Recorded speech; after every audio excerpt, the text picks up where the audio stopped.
today's episode of Python Papi. We're back inside our smart contracts project. Let's have a look at what we're going to be going over today. Now, today we're back inside of our Titanoboa favorites project module. We're going to pick up some light reading from where we left off yesterday. So, if that being done, we can now set up our favorites.vy file in this new project folder.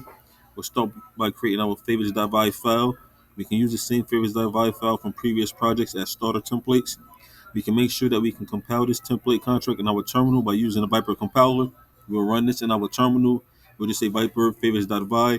This is the hex code we should get if everything compiles correctly. So basically, we're just running the same exact file that we've been running. We just want to make sure it's working inside of our new folder, our Titanoboa folder. And this is the hex code we should get back after we compile our code and deploy it.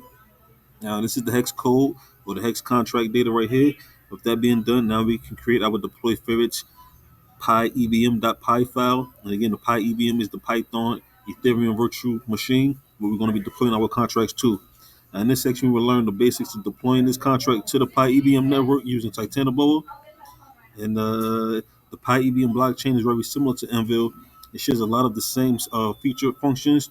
The difference is that the pyebm blockchain gives us way more control. It is basically a simulated blockchain that exists for the, what's this word? Supposed to be two words here. So basically, it's basically a simulated blockchain that exists for the duration of the script. So as long as the script runs, we have access to the pyebm. I know that doesn't mean anything to you right now, but again, it'll make more sense as we move forward, and I'll show you what it looks like live, and we actually go through the steps of actually deploying our contract to the pyebm. But we will be doing that as we move forward, and of course, I will keep you posted every step of the way. And for now, this is the Python Poppy. You guys stay Gucci.